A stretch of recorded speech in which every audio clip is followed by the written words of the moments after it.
ನಮಸ್ತೆ ಸ್ನೇಹಿತರೆ, ಕನ್ನಡ ದೀಪ ಯೂಟ್ಯೂಬ್ ಚಾನಲ್ಗೆ ನಿಮಗೆಲ್ಲರಿಗೂ ಆತ್ಮೀಯವಾದಂಥ ಸ್ವಾಗತವನ್ನು ಕೋರುತ್ತಾ, ಕಳೆದೆರಡು ಸಂಚಿಕೆಗಳಿಂದ ನಮ್ಮ ಕನ್ನಡ ಸಾಹಿತ್ಯ ಪರಂಪರೆ ಯಾವ ರೀತಿ ಬೆಳೆದು ಬಂತು ಅಂತ ತಿಳ್ಕೊತಾ ಇದ್ವಿ. ಅದರಲ್ಲಿ ಈಗಾಗಲೇ ಪಂಪ ಪೂರ್ವಯುಗದ ಬಗ್ಗೆ ತಿಳ್ಕೊಂಡಿದ್ವಿ, ಹಾಗೆ ಹಳಗನ್ನಡ ಕಾಲಘಟ್ಟ ಶುರು ಮಾಡಿ ಅದರ ಲಕ್ಷಣಗಳನ್ನ ತಿಳ್ಕೊಂಡಿದ್ವಿ. ಇವತ್ತು ಕೂಡ ಇದೇ ಕಾಲಘಟ್ಟದ ಬಗ್ಗೆ ಮುಂದುವರೆದು ಮಾತಾಡಬೇಕಾಗಿದೆ, ಹೌದಲ್ವಾ?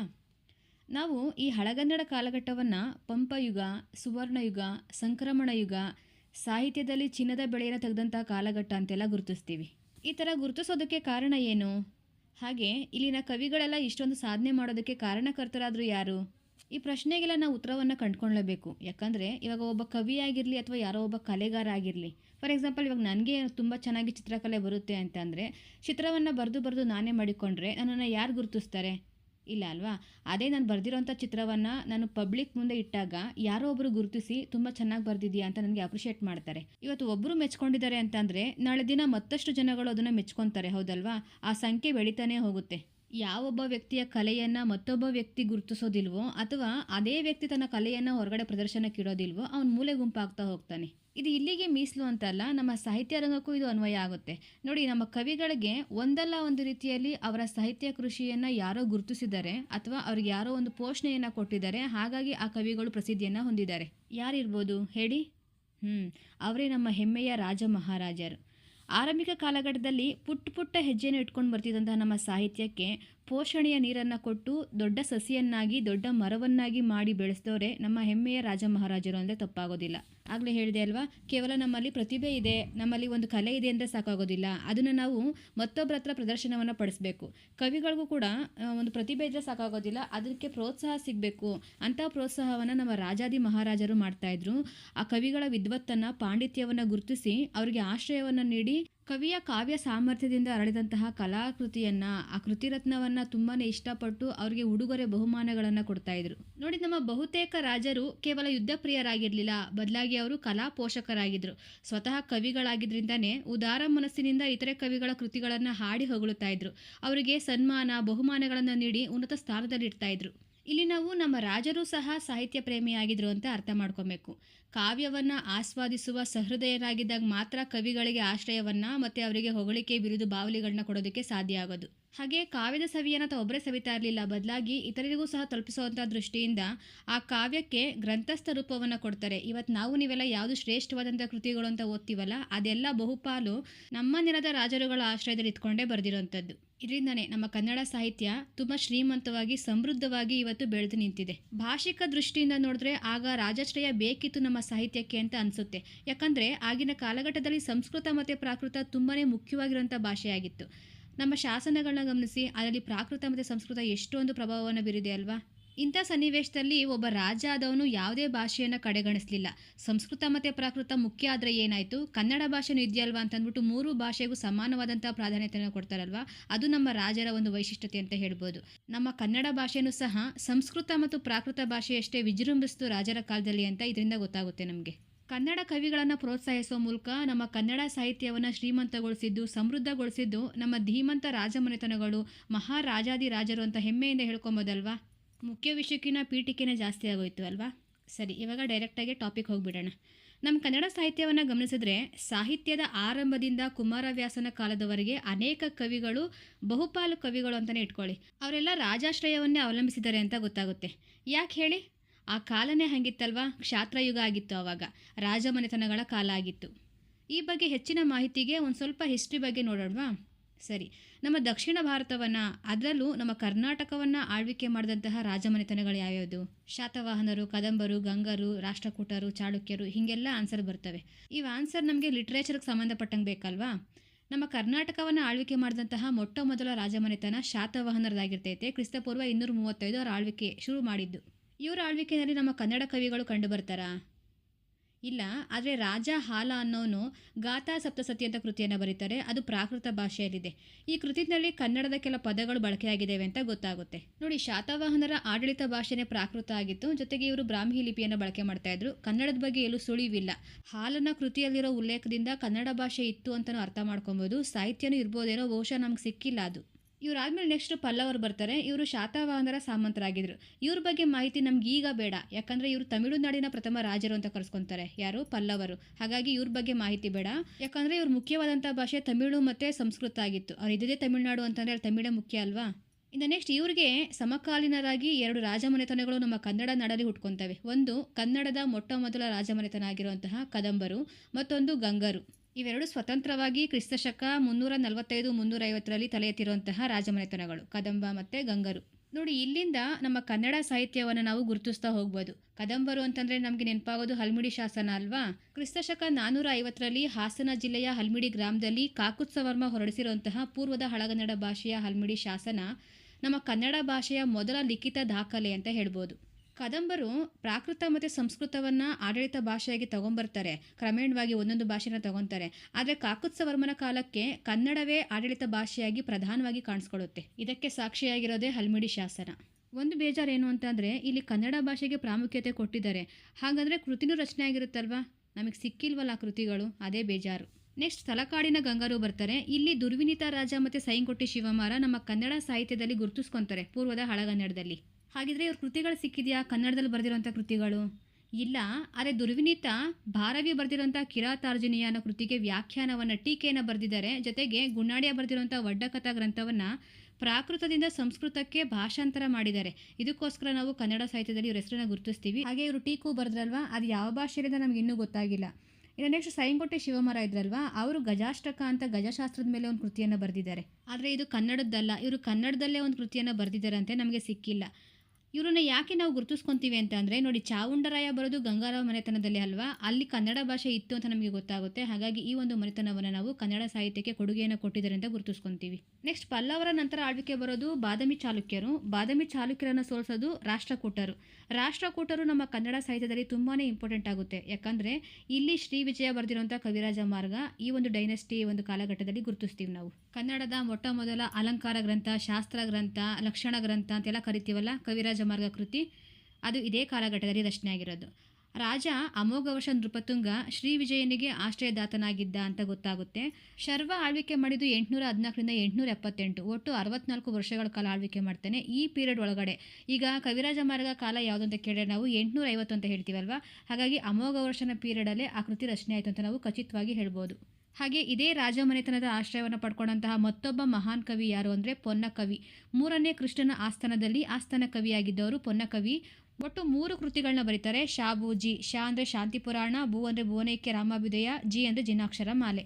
ಆಮೇಲೆ ಶಿವಕೋಟ್ಯಾಚಾರ್ಯ ಕೂಡ ಈ ಒಂದು ರಾಷ್ಟ್ರಕೂಟರ ಆಶ್ರಯವನ್ನೇ ಪಡ್ಕೊಂಡಿದ್ರು ಅಂತ ಹೇಳ್ತಾರೆ. ಯಾಕಂದರೆ ಆ ಕಾಲಘಟ್ಟವನ್ನು ನೋಡಿದ್ರೆ ಹಂಗೆ ಅನಿಸುತ್ತೆ. ಕಾಲಘಟ್ಟವನ್ನು ನೋಡಿ ಕೆಲವೊಂದು ವಿದ್ವಾಂಸರು ಊಹೆ ಮಾಡಿದ್ದಾರೆ ಅಷ್ಟೇ, ಇದು ಖಚಿತವಾದಂಥ ಮಾಹಿತಿ ಏನಲ್ಲ. ನೆಕ್ಸ್ಟ್ ಇವರಾದಮೇಲೆ ಕಲ್ಯಾಣಿ ಚಾಲುಕ್ಯರು ಆಳ್ವಿಕೆಗೆ ಬರ್ತಾರೆ. 973ರಲ್ಲಿ ಅಧಿಕಾರವನ್ನು ಸ್ವೀಕಾರ ಮಾಡ್ತಾರೆ. ನೋಡಿ, ಈ ಒಂದು ಡೈನೆಸ್ಟಿ ತುಂಬ ಜನ ಕವಿಗಳಿಗೆ ಆಶ್ರಯವನ್ನು ಕೊಟ್ಟಿದ್ರು. ಯಾರೆಲ್ಲ ಕವಿಗಳಿದ್ರು ಅಂತ ಅಂದರೆ ರನ್ನಕವಿ, ಪಂಪಕವಿ, ದುರ್ಗಸಿಂಹ, 2ನೇ ಚಾವುಂಡರಾಯ, ಚಂದ್ರರಾಜ, ನಯಸೇನ, ಶ್ರೀಧರಾಚಾರ್ಯ, 2ನೇ ನಾಗವರ್ಮ, ಶಾಂತಿನಾಥ, ಕರ್ಣಪಯ, ಇವರೆಲ್ಲ ಕಲ್ಯಾಣಿ ಚಾಲುಕ್ಯರ ಆಶ್ರಯದಲ್ಲಿ ಇದ್ದ ಕವಿಗಳು. ಕಲ್ಯಾಣಿ ಚಾಲುಕ್ಯರ ಆರಂಭಿಕ ಅಥವಾ ಮೊದಲ ಕವಿನೇ ರನ್ನಕವಿಯಾಗಿರ್ತಾರೆ. ಸತ್ಯಾಶ್ರಯ ಇರುವೆ ಬಡಂಗನ ಆಶ್ರಯದಲ್ಲಿದ್ದವರು. ಇವರು ಸುಮಾರು ಒಂದು 5 ಕೃತಿಗಳನ್ನ ಬರೆದಿದ್ದಾರೆ. 5 ಕೃತಿಗಳಲ್ಲಿ 2 ಕೃತಿ ಸಿಕ್ಕಿದೆ ಸಂಪೂರ್ಣವಾಗಿ, 2 ಕೃತಿಗಳು ಸಿಕ್ಕೇ ಇಲ್ಲ. ಇನ್ನೊಂದು ಅಸಮಗ್ರವಾಗಿ ಸಿಕ್ಕಿದೆ, ಅಂದರೆ ಅರ್ಧಂಬರ್ಧ ಸಿಕ್ಕಿದೆ. ಸಿಕ್ಕಿರೋದು ಯಾವುದು ಅಂದರೆ ಗದಾಯುದ್ಧ ಮತ್ತು ಅಜಿತನಾಥ ಪುರಾಣ ಸಿಕ್ಕಿದೆ ಸಂಪೂರ್ಣವಾಗಿ. ಪರಶುರಾಮ ಚರಿತೆ ಮತ್ತು ಚಕ್ರೇಶ್ವರ ಚರಿತೆ ಸಿಕ್ಕೇ ಇಲ್ಲ. ಅಸಮಗ್ರವಾಗಿ ಸಿಕ್ಕಿರೋದು ಯಾವುದು ಅಂದರೆ ರನ್ನಕಂದ ಕೃತಿ.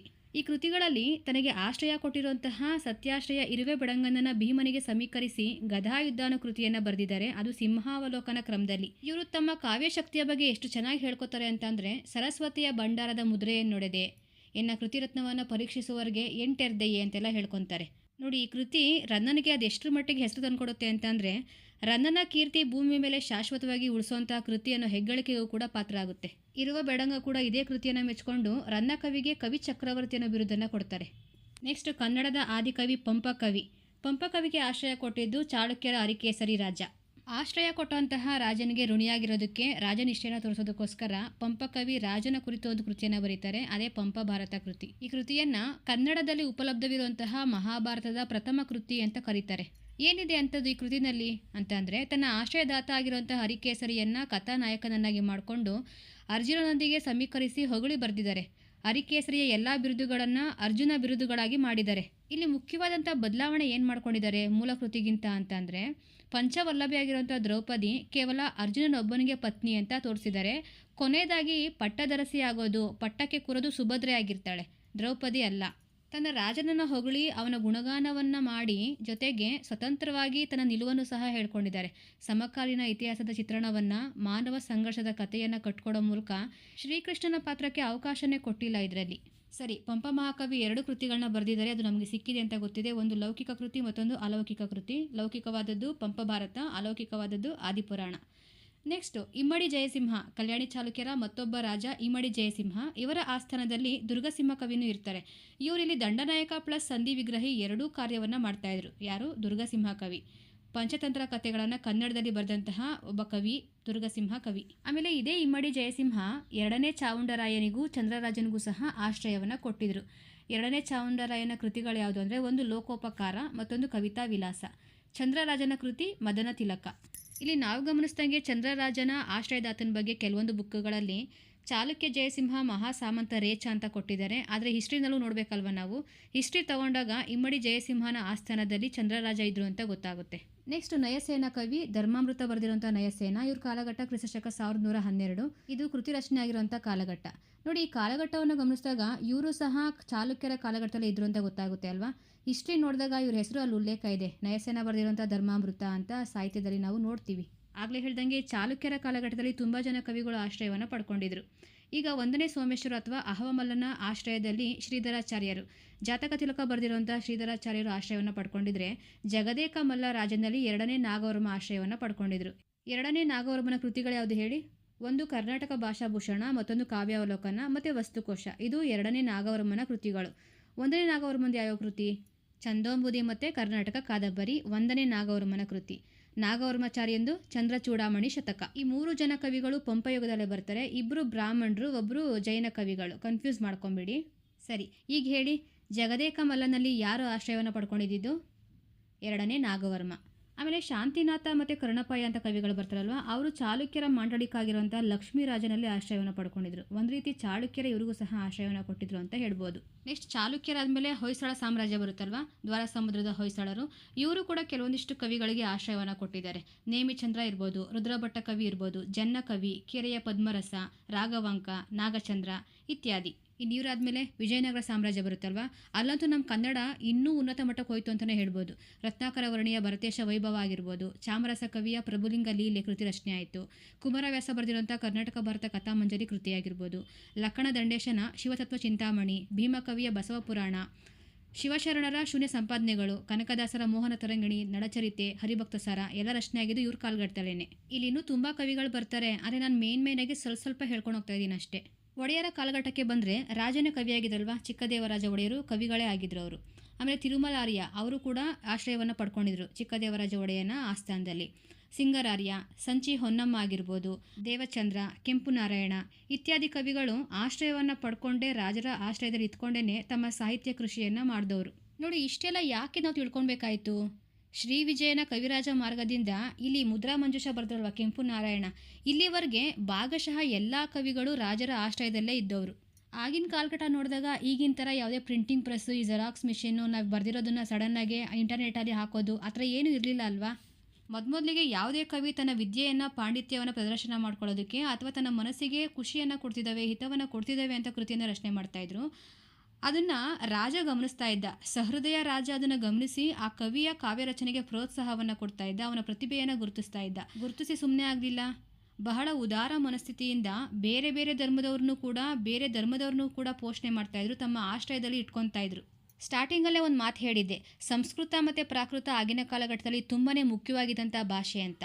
ನೋಡಿ, ಪಂಡಿತರನ್ನು ಮೆಚ್ಚಿಸುವಂತಹ, ಸಾಮಾನ್ಯರಿಂದ ದೂರ ಇರುವಂತಹ, ಸಂಸ್ಕೃತ ಭೂಯಿಷ್ಠವಾಗಿರುವಂತಹ ಭಾಷೆಯ ಸಾಹಿತ್ಯ ಜನಗಳಿಂದ ದೂರ ಇದ್ದರೂ ಕೂಡ, ಜನಗಳಿಗೆ ಅರ್ಥ ಆಗದೇ ಇದ್ರೂ ಕೂಡ ಅದವಾಗ ಫೇಮಸ್ ಆಗಿತ್ತು. ಯಾಕಂದರೆ ರಾಜನಿಂದ ಮನ್ನಣೆಗೆ ಪಾತ್ರ ಆಗಿತ್ತು. ಇಂಥ ಸಂದರ್ಭದಲ್ಲಿ ಕನ್ನಡದ ಸಾಹಿತ್ಯಕ್ಕೂ ಕೂಡ ರಾಜ ಮಣೆಯನ್ನು ಹಾಕ್ತಾರೆ, ಅದಕ್ಕೆ ಒಂದು ಪ್ರೋತ್ಸಾಹವನ್ನು ಕೊಡ್ತಾರೆ. ಕನ್ನಡ ಕವಿಗಳಿಗೆ ಉತ್ತೇಜನವನ್ನು ಕೊಟ್ಟು ಕನ್ನಡ ಭಾಷೆಗೂ ಕೂಡ ಪ್ರಾಕೃತ ಸಂಸ್ಕೃತದಷ್ಟೇ ಸರಿಸಮಾನವಾಗಿರುವಂಥ ಸ್ಥಾನವನ್ನು ಕಲ್ಪಿಸಿಕೊಡ್ತಾರೆ. ಇಷ್ಟೆಲ್ಲ ಅಂಶವನ್ನು ನೋಡಿದಾಗ ರಾಜ ಎಷ್ಟು ಉದಾರಿ ಅಂತ ಅನಿಸುತ್ತೆ ಅಲ್ವಾ? ಹೌದು, ಅವರು ಉದಾರಿನೇ, ಆದರೆ ಅವರಲ್ಲೂ ಸ್ವಲ್ಪ ಸ್ವಾರ್ಥ ಅನ್ನೋದು ಇರಬೇಕಲ್ವಾ. ಈ ಸ್ವಾರ್ಥ ಅನ್ನೋದು ಕೆಟ್ಟ ರೀತಿಯಲ್ಲಿ ಅಲ್ಲ, ಅದು ಒಂದು ರೀತಿ ಒಳ್ಳೆ ರೀತಿದೇನೆ. ಯಾಕಂದರೆ ಕವಿ ಆಗಿರ್ಬೋದು ಅಥವಾ ರಾಜ ಆಗಿರ್ಬೋದು ಪರಸ್ಪರ ಅವಲಂಬಿತರಾಗಿದ್ದರು ಒಬ್ಬರನ್ನೊಬ್ಬರು. ಹೇಗಂದರೆ ರಾಜರುಗಳ ಕೀರ್ತಿಯ ಪ್ರಕಾಶಕ್ಕೆ ಕವಿಗಳು ಮುಖ್ಯ ಪಾತ್ರವನ್ನು ವಹಿಸ್ತಾರಲ್ವ. ರಾಜ ಇವತ್ತಿಗೂ ಸಹ ಅಜರಾಮರವಾಗಿ ನಮ್ಮ ಕಣ್ಮುಂದೆ ನಲಿದಾಡ್ತಾ ಇದ್ದಾರೆ, ನಾವು ಅವ್ರನ್ನ ಓದ್ತಾ ಇದ್ದೀವಿ ಅಂತಂದರೆ ಅದು ನಮ್ಮ ಕವಿಗಳು ಕಟ್ಕೊಟ್ಟಿರುವಂತಹ ಕೃತಿಗಳ ಮೂಲಕವೇ ಅಲ್ವಾ. ರಾಜರುಗಳ ಆಶ್ರಯವನ್ನು ಪಡ್ಕೊಂಡು ಕವಿಗಳು ಬೆಳೆದಿದ್ದಾರೆ ಅಂತ ಹೇಳೋದಾದರೆ, ಕವಿಗಳಿಗೆ ಆಶ್ರಯವನ್ನು ನೀಡಿ ರಾಜರು ಸಹ ಅಜರಾಮರರಾಗಿದ್ದಾರೆ ಅಂತ ಹೇಳಲೇಬೇಕು. ಇವತ್ತಿಗೆ ಯಾವುದೇ ರಾಜಮನೆತನ ಇಲ್ಲದೇ ಇರ್ಬೋದು, ಆದರೆ ಈ ಕವಿಗಳು ಸೃಷ್ಟಿ ಮಾಡಿರುವಂತಹ ಆ ಕಾವ್ಯಗಳು ಚರಿತ್ರೆಯ ಪುಟದಲ್ಲಿ ಆ ರಾಜನ ಹೆಸರನ್ನು, ಅವರ ವೀರತ್ವವನ್ನು, ಅವರ ಉದಾತ್ತ ಗುಣಗಳನ್ನು ಎಂದೆಂದಿಗೂ ಶಾಶ್ವತವಾಗಿ ಉಳಿಸ್ಕೊಟ್ಟಿದ್ದಾರೆ. ಇವತ್ತಿಗೂ ಸಹ ನಾವು ಓದ್ತಾ ಇದ್ದೀವಿ ಅಂತಂದರೆ ಅದೆಲ್ಲದಕ್ಕೂ ಕಾರಣ ಕವಿಗಳೇ ಆಗಿರ್ತಾರೆ. ಒಟ್ಟಾರೆಯಾಗಿ ಕನ್ನಡ ಸಾಹಿತ್ಯ ಮತ್ತು ರಾಜಾಶ್ರಯ ಅಂತ ನೋಡಿದಾಗ ನಮ್ಮ ಕರ್ನಾಟಕವನ್ನು ಆಳ್ವಿಕೆ ಮಾಡಿದಂಥ ಸುಪ್ರಸಿದ್ಧ ರಾಜಮನೆತನಗಳು ಯಾವ ರೀತಿ ಸಾಮ್ರಾಜ್ಯವನ್ನು ಕಟ್ಟಿ ಆಳ್ವಿಕೆಯನ್ನು ನಡೆಸಿದ್ರು, ಜೊತೆಗೆ ತಮ್ಮ ಆಡಳಿತದ ಜೊತೆಗೇನೆ ಸಾಹಿತ್ಯ, ಕಲೆ, ವಾಸ್ತುಶಿಲ್ಪಗಳಿಗೂ ಕೂಡ ಪ್ರೋತ್ಸಾಹವನ್ನು ನೀಡ್ತಾ ಇದ್ರು. ಕನ್ನಡ ನಾಡು ನುಡಿ ಸಂಸ್ಕೃತಿಯನ್ನು ವಿದೇಶಗಳಿಗೂ ಸಹ ಹಬ್ಬುವಂಥ ರೀತಿಯಲ್ಲಿ ನೋಡಿಕೊಂಡ್ರು. ಕವಿವರ್ಯರಿಗೆ ಆಶ್ರಯವನ್ನು ಕೊಟ್ಟು ಸುಪ್ರಸಿದ್ಧ ಕಾವ್ಯಗಳ ರಚನೆಗೆ ಕಾರಣಕರ್ತರಾದರು. ಹಾಗೆ ಇತಿಹಾಸದಲ್ಲಿ ಆಗು ಹೋಗಬೇಕಾಗಿದ್ದಂತಹ ನಮ್ಮ ರಾಜರುಗಳ ಪರಂಪರೆಯನ್ನು, ಇತಿಹಾಸವನ್ನು, ರಾಜಮನೆತನವನ್ನು, ಅವರ ಯುದ್ಧ ವೈಖರಿಯನ್ನು ತಮ್ಮ ಕಾವ್ಯಗಳಲ್ಲಿ ಜೀವಂತವಾಗಿಟ್ಟು ಅದನ್ನು ಅಜರಾಮರಗೊಳಿಸ್ತವ್ರೆ ನಮ್ಮ ಕವಿಗಳು. ಆರಂಭಿಕ ರಾಜಮನೆತನಗಳ ಕಾಲಘಟ್ಟದಲ್ಲಿ ನಮಗೆ ಕೃತಿಗಳು ಸಿಗೋದಿಲ್ಲ, ಗ್ರಂಥಸ್ಥ ರೂಪದ ದಾಖಲೆ ಸಿಗೋದಿಲ್ಲ, ಬದಲಾಗಿ ಅಲ್ಲಿ ಶಾಸನ ಪ್ರೀತಿಯನ್ನು ಕಾಣ್ತೀವಿ. ಅದೇ ಗಂಗರ ಕಾಲಘಟ್ಟದ ನಂತರದಲ್ಲಿ ಬರುವಂಥ ಎಲ್ಲ ರಾಜಮನೆತನಗಳಲ್ಲಿ ನಾವು ಕನ್ನಡದ್ದೇ ಆಗಿರುವಂತಹ ಕೆಲ ಕೃತಿಗಳನ್ನ ಗಮನಿಸ್ತೀವಲ್ಲ, ಇಲ್ಲಿಂದ ನಮಗೆ ಗ್ರಂಥಸ್ಥ ರೂಪದ ಸಾಹಿತ್ಯ ಲಭಿಸ್ತಾ ಹೋಗುತ್ತೆ. ಕನ್ನಡ ಸಾಹಿತ್ಯ ಸಂಸ್ಕೃತಿಗೆ ಪ್ರತಿಯೊಬ್ಬ ರಾಜರು ತಮ್ಮದೇ ಆದಂತಹ ಕೊಡುಗೆಗಳನ್ನ ಕೊಡ್ತಾ ಹೋಗಿದ್ದಾರೆ. ಇಲ್ಲಿ ರಚನೆಯಾಗಿರುವಂಥ ಸಾಹಿತ್ಯಕ್ಕೆ ಕೆಲವೊಂದಿಷ್ಟು ಟೀಕೆಯನ್ನು ಸಹ ಮಾಡಿದ್ದಾರೆ. ಅದೇನು ಅಂದರೆ, ರಾಜಾಶ್ರಯದಲ್ಲಿ ರಚನೆಯಾಗಿರುವಂಥ ಕಾವ್ಯಗಳು ಮಾರ್ಗ ಪರಂಪರೆಯನ್ನು ಅನುಸರಿಸಿ ಬರೆದಿದ್ದಾರೆ. ಆಮೇಲೆ ಇದರಲ್ಲಿ ಪುರಾಣ ಮತ್ತು ಇತಿಹಾಸದ ವಸ್ತುವನ್ನು ಆಯ್ಕೆ ಮಾಡಿಕೊಂಡು ಕೃತಿಯಾಗಿಸಿ ರಚನೆ ಮಾಡಿದ್ದಾರೆ. ಪ್ರೌಢ ಶೈಲಿಯಲ್ಲಿ ಪಂಡಿತರ ವಾಕ್ವೈಖರಿಯನ್ನು, ಪಾಂಡಿತ್ಯವನ್ನು ಪ್ರದರ್ಶನ ಮಾಡೋದಕ್ಕೋಸ್ಕರ ಕೃತಿರತ್ನವನ್ನು ಬರೆದಿದ್ದಾರೆ. ಇದು ಪಂಡಿತರಿಗಷ್ಟೇ ಅರ್ಥ ಆಗ್ತಿದೆ ಹೊರತು ಜನಸಾಮಾನ್ಯರಿಗೆ ಕಬ್ಬಿಣದ ಕಡಲೆ ರೀತಿ ಕಾಣ್ತಾ ಇತ್ತು. ಸಂಸ್ಕೃತ ಭೂಯಿಷ್ಠವಾಗಿರುವಂತಹ ಈ ಕಾವ್ಯಗಳು ಜನರಿಂದ ದೂರನೇ ಉಳ್ಕೊಂತು. ರಾಜರಿಗೆ ಅಧೀನರಾಗಿ ಕವಿಗಳು ಇದ್ದಿದ್ದರಿಂದ ರಾಜರಿಗೆ ಹೇಗೆ ಬೇಕೋ ಆ ರೀತಿ ಬರ್ಕೊತಾ ಇದ್ರು ಕೃತಿಗಳನ್ನ ಅಂತಲೂ ಸಹ ಕೆಲವೊಂದು ಟೀಕೆಗಳು ಮಾಡಿದ್ದಾರೆ. ಆಮೇಲೆ ಈ ಹಳಗನ್ನಡ ಕಾಲಘಟ್ಟದಲ್ಲಿ ಸಂಸ್ಕೃತ ಭಾಷೆ ತುಂಬನೇ ಪ್ರಮುಖ ಭಾಷೆಯಾಗಿತ್ತು. ಬೇರೆ ಭಾಷೆನೂ ಇತ್ತು, ಸಂಸ್ಕೃತ ಇತ್ತು, ಪ್ರಾಕೃತ ಇತ್ತು, ಕನ್ನಡನೂ ಇತ್ತು. ಆದರೆ ಸಂಸ್ಕೃತ ಭಾಷೆ ಕೇವಲ ಪಂಡಿತರಿಗಷ್ಟೇ ಸೀಮಿತ ಆಗಿತ್ತು. ಕಾವ್ಯಗಳು ಕೂಡ ಇದೇ ಭಾಷೆಯಲ್ಲಿ ಹೆಚ್ಚಿನದಾಗಿ ರಚನೆಯಾಗಿದ್ದಾವೆ. ಇಂಥ ಕಾವ್ಯಗಳಲ್ಲಿ ಮಾರ್ಗ ಮತ್ತು ಚಂಪು ಪರಂಪರೆಯ ದಟ್ಟವಾದಂತಹ ಪ್ರಭಾವ ಇದ್ದ ಕಾರಣನೇ ಸಾಹಿತ್ಯಾಸಕ್ತರಿಗೆ ಅಥವಾ ಸಾಹಿತ್ಯ ಪ್ರಿಯನಿಗೆ ಕಾವ್ಯ ಓದಬೇಕು ಅಂತ ಅನ್ಸಿದ್ರು ಅದು ಅರ್ಥ ಆಗ್ತಾ ಇರಲಿಲ್ಲ. ಜನಸಾಮಾನ್ಯನಿಗೆ ಈ ಭಾಷೆ ಒಂದು ರೀತಿ ವಕ್ರವಾಗಿ ಕಾಣಿಸ್ತಾ ಇತ್ತು. ಈ ಟೀಕೆಗಳು ಏನೇ ಇರಲಿ, ಆರಂಭಿಕ ಹಂತದಲ್ಲಿ ನಮ್ಮ ಕವಿಗಳಿಗೆ ರಾಜರ ಆಶ್ರಯ ಮತ್ತು ಪ್ರೇರಣೆ ಸಿಗದೆ ಹೋಗಿದ್ರೆ ನಮಗೆ ಇಂತಹ ಅದ್ಭುತವಾಗಿರುವಂತಹ ಸಾಹಿತ್ಯ ಓದೋದಕ್ಕೆ ಸಿಗ್ತಾನೆ ಇರಲಿಲ್ಲ. ಹಾಗಾಗಿ ನಮ್ಮ ಕನ್ನಡ ಸಾಹಿತ್ಯದಲ್ಲಿ ರಾಜರುಗಳ ಕೊಡುಗೆನೂ ಕೂಡ ತುಂಬಾ ಇದೆ. ಇದಿಷ್ಟು ರಾಜಾಶ್ರಯ ಪರಿಕಲ್ಪನೆಯ ಮುಖ್ಯ ವಿಷಯ ಆಗಿರುತ್ತೆ. ನಾಳಿನ ಸಂಚಿಕೆಯಲ್ಲಿ ಧಾರ್ಮಿಕ ಸ್ವರೂಪ, ಚಂಪು ಮತ್ತು ಗದ್ಯದ ಉಗಮದ ಬಗ್ಗೆ ತಿಳ್ಕೊಳ್ಳೋಣ. ಹಾಗೆ ಇದೇ ವಿಡಿಯೋದಲ್ಲಿ ಹಳಗನ್ನಡ ಕಾಲಘಟ್ಟದ ಸಂಪೂರ್ಣ ಕವಿಗಳು, ಅವರ ಕೃತಿ, ಆಶ್ರಯದಾತರ ಬಗ್ಗೆ ಒಂದು ಪಟ್ಟಿ ಹಾಕ್ತೀನಿ. ಓಕೆನಾ? ನನ್ನ ಈ ಮಾಹಿತಿ ನಿಮ್ಗೆ ಇಷ್ಟ ಆಗಿದ್ರೆ, ಅರ್ಥ ಆಗಿದ್ರೆ ದಯವಿಟ್ಟು ಲೈಕ್ ಮಾಡಿ, ಶೇರ್ ಮಾಡಿ, ಹಾಗೆ ಸಬ್ಸ್ಕ್ರೈಬ್ ಮಾಡ್ಕೊಳ್ಳಿ. ನಿಮ್ಮ ಅನಿಸಿಕೆ ಅಭಿಪ್ರಾಯಗಳನ್ನು ಕಮೆಂಟ್ ಬಾಕ್ಸಲ್ಲಿ ಹೇಳಿ. Thank you.